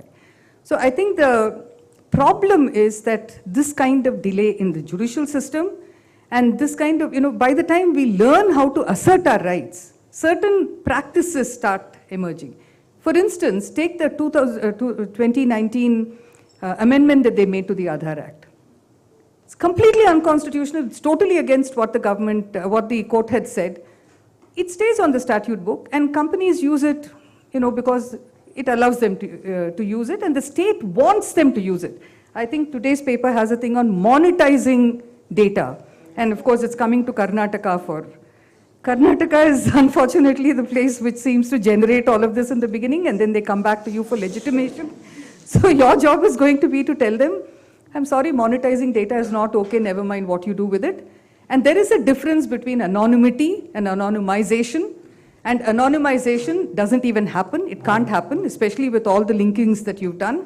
So you can't have this, right? So I'm sorry, when you ask a question, I tend to wander a bit. So you'll have to forgive me for that. Let me just add very briefly to that. This is exactly the way that the state handles all restrictions on itself. That Article 19, the right to a peaceful assembly, is basically, it exists only on paper. To have what you and I would see on television, on news television abroad, small groups of people holding up placards and banners, 4 people, 5 people, 10 people outside a government office or a corporate office. You can't do that in India. So the right is with the police. So you have to fill out a form to say, we'll be there at this time, so many of us, this is the car number, this is our phone number. I don't know if they ask for the Aadhaar card yet, I'm sure they do.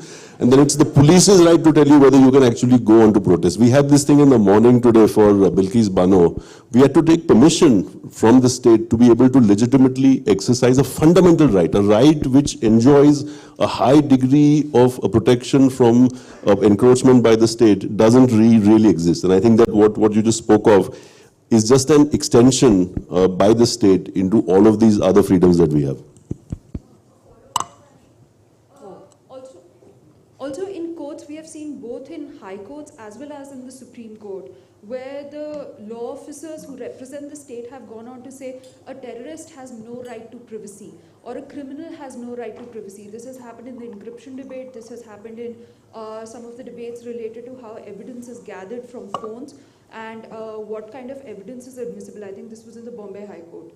And that hasn't really been challenged at all. Neither by the lawyers, probably because the court wasn't willing to listen to them, nor by the judges themselves. So do you think that also, going back to the point that you made about how a citizen can't waive his or her own fundamental right, but now that kind of waiver is happening and, as you said, has been normatized, so to say. So what do we do in that case? So we'll let the lawyer speak first, okay. And then like a good academic, I'll chip in on what he says. No, so I just wanted to make everyone clear about one thing, that's basically state argumentation, right? They assert their case at the outset. So a person, let's say even in a bail case, is automatically on the basis of an allegation that may be on the basis of nothing better than an FIR, a terrorist. Ho gaya, that's that. So you no longer have rights because we have an FIR against you that says this. So I'm saying I would give some pushback that there is no sort of combating that.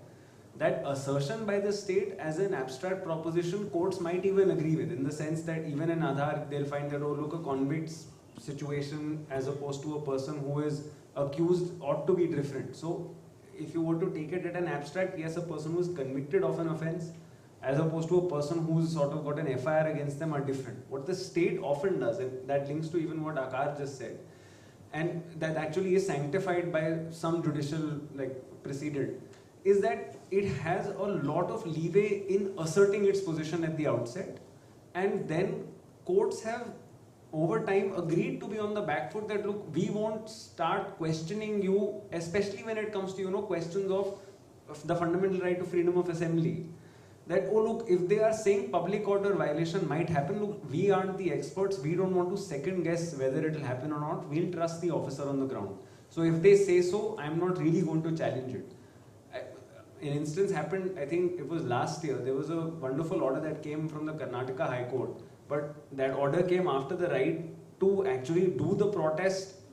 I mean, that was nullified. It's just that the judgment came later saying everything that happened was wrong. But in that moment, and that's what happens in assertive freedom of speech and freedom of assembly litigation, the damage is done at the outset because the way that litigation works is the state unfortunately has first movers advantage, that they get to decide the state of play.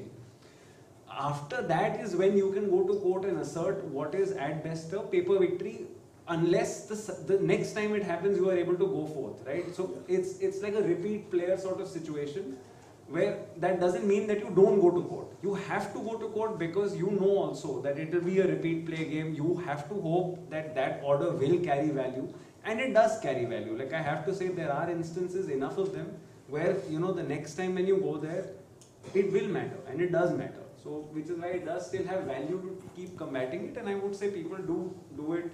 Obviously, again, it would be naive to assume that everyone has the liberty to do it. Those who do, I think, often enough end up doing it. Yeah, okay, I have a slightly different perspective, maybe because of having lived many years longer, which also means that, you see that these things happen in cycles. So in the beginning, and I'm not going back to Genesis, but the Constitution, we had A.K. Gopalan being put away because he was a communist, and they were terrified of communists at that time. And then you slowly find that, it took about almost 20 years, 17 years to turn that around and say that, okay, that was a mistake. We need to recognize that people have rights. And then we have a, burgeoning of rights jurisprudence. And then institutions are by nature conservative.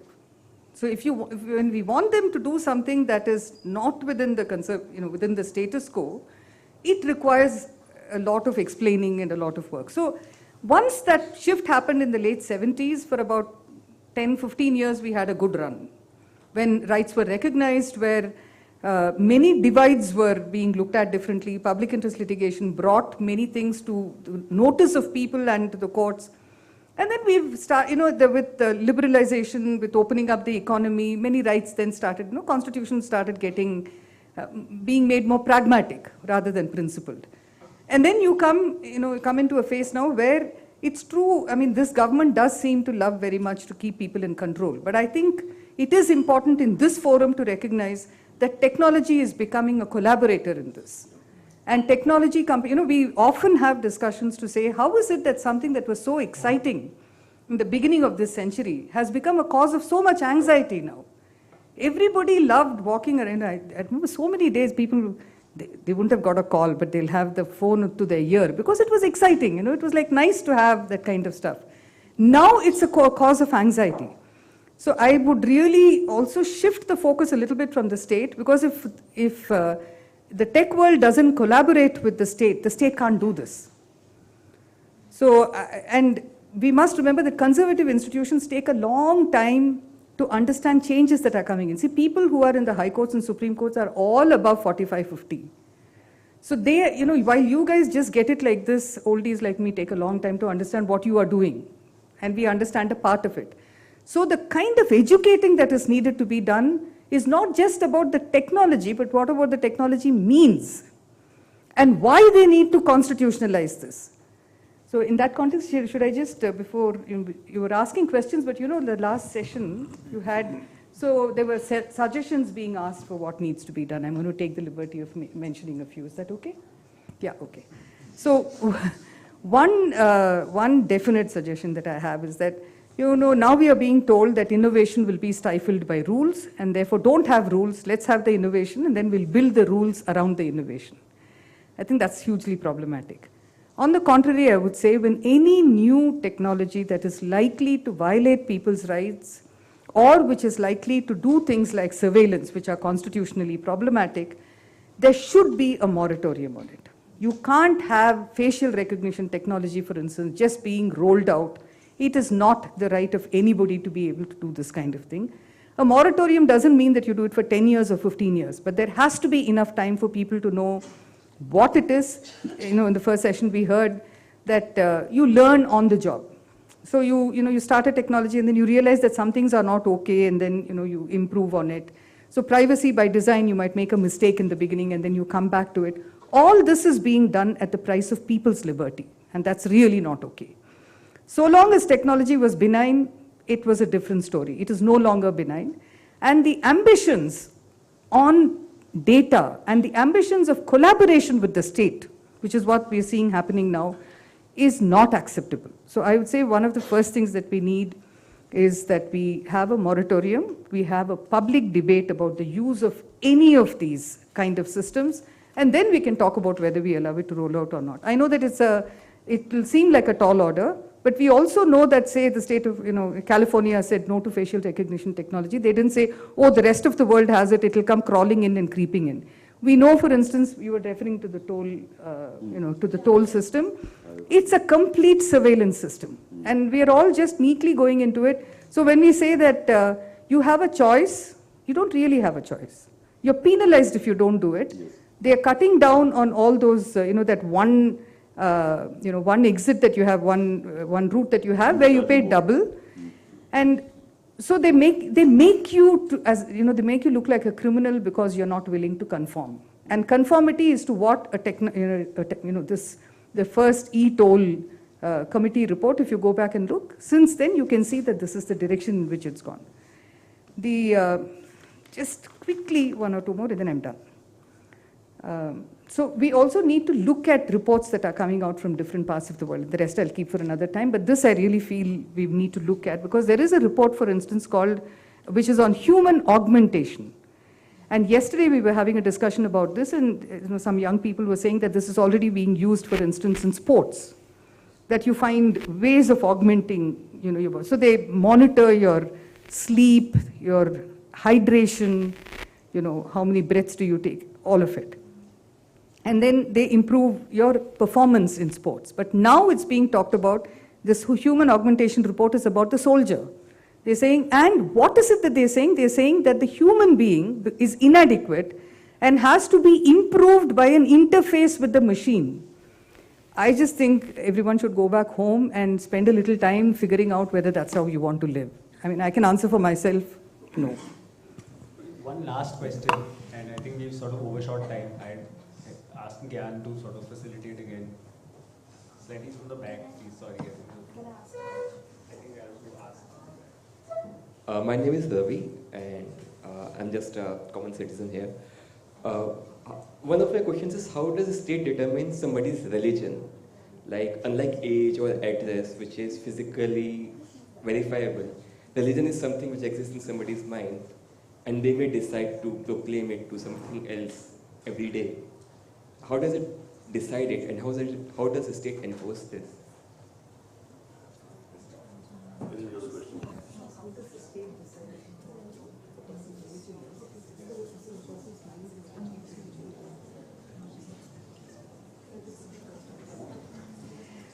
See, the thing is, religion is about, in our constitution, religion is about, it's a collective, it's a community right. It's not an individual right.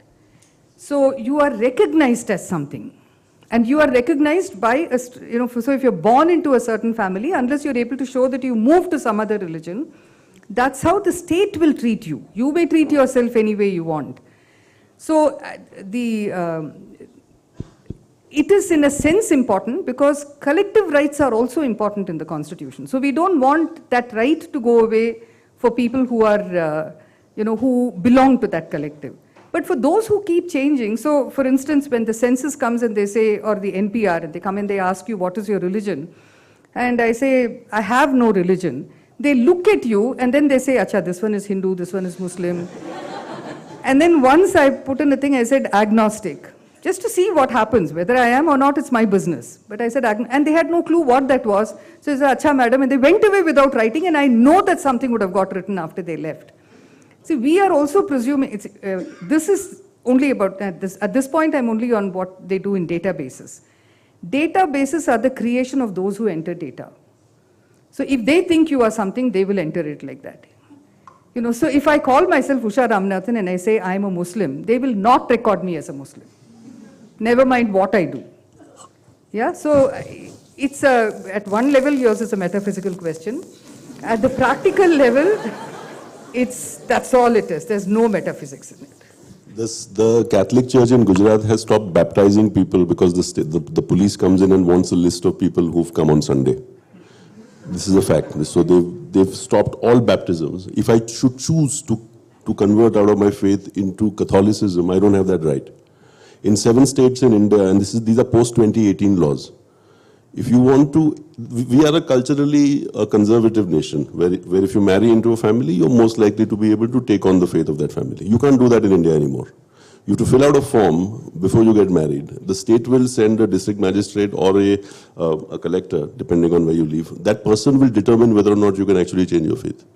They have the right to say no. It's not just you, and there's a person called the religious converter who also must fill out the form. So it's amazing, but that's actually there in the English versions of all these laws. And the religious converter.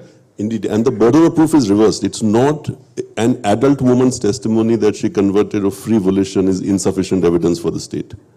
The district magistrate will ask the family she's marrying into and the man she's marrying whether the word is a coercion, whether that was used. She has no agency over her own change of faith. This is where we are. It's just to protect the woman. I think with that, we'll have to bring this session to a close because we've overshot our time. I'd like to call Akur to the podium. Akur is the executive director.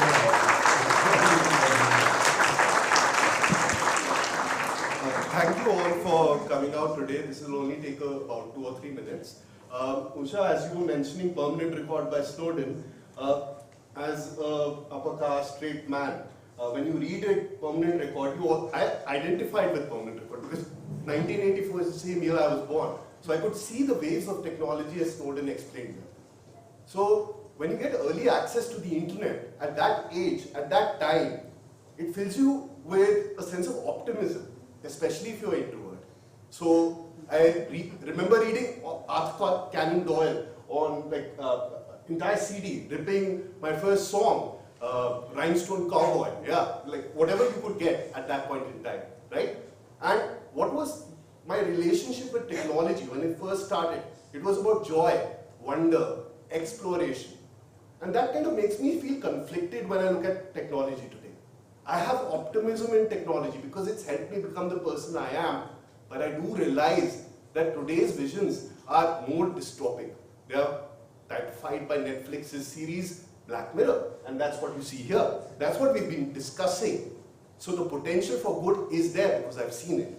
Now, today, why we have kept it, this entire event is Bangalore, is of course because a lot of people on our Twitter always say, why are you only in Delhi, do you have a Bangalore office, etc. We hope to engage more with you. And I'd like to thank the panelists also. Some have actually traveled from Delhi. So we hope to continue engaging not only in Bangalore but in more cities, because we do understand that the conversation around privacy, especially tech policy, is it's somewhat like a cabal of lawyers, technologists, and bureaucrats. And that needs to be much more open. It needs to have people who feel the comfort to walk in, the ordinary citizen who asks the question. And today would not be possible without IFF staff. All of them are here. They're flown in, and there's a social component. So I encourage all of you in the, there's some limited drinks. They'll run out quite soon. We didn't have the money. There'll be some food, but talk to them and chew a little more. Okay? And in terms of my role and what do I see it at IFF, especially for the staff, is that of a coach. Seriously. I didn't undergo any management training. I stepped from a lawyer to being a manager of an organization and discovering what it means. So most of our victories, our work, is actually done by the staff. They're the players on the field. I'm only the coach. But who's the real owner of this team? That's every citizen of India, especially the ones who purchase the tickets for the shows, right? That's you, the donors. So please help us. Please do contribute, because our model is different. We are able to do this. We are able to do 10 different things. We are able to call out IRCTC and get the tender recalled. Why? Because we support us. And unfortunately, that does have a financial component. Okay, so as I am today, there's one book which has helped me actually assess my relationship with technology. It's completely not about technology. And it goes back to this theme about dystopia and utopia. If you look at the dictionary definition of utopia, it means the place which is not here. It's a fantasy. And the dystopia is an inverse of that, right? These are all visions. And there's a great book by Gail Omved, which is called Seeking Begumpura, the social vision of anti-caste intellectuals, which says that Kavi dreamt of his utopia, calling it Amarpur, city of immortality, and sang of Premnagar, the city of love. Raidas imagined his own version of it and named it Begumpura, city without sorrow. It would be a city where there would be no taxes or toil. In quotes, where he could wander freely with his friends, something a Dalit could never do in actual Banaras. So today, even if it doesn't serve towards a utopic vision by itself, the imagination does help in manifesting our reality tomorrow. So it is important not to feel despondent, not to give up, to keep pushing on. Join us for these conversations upstairs. Thank you all for coming today. Big round of applause for all of us.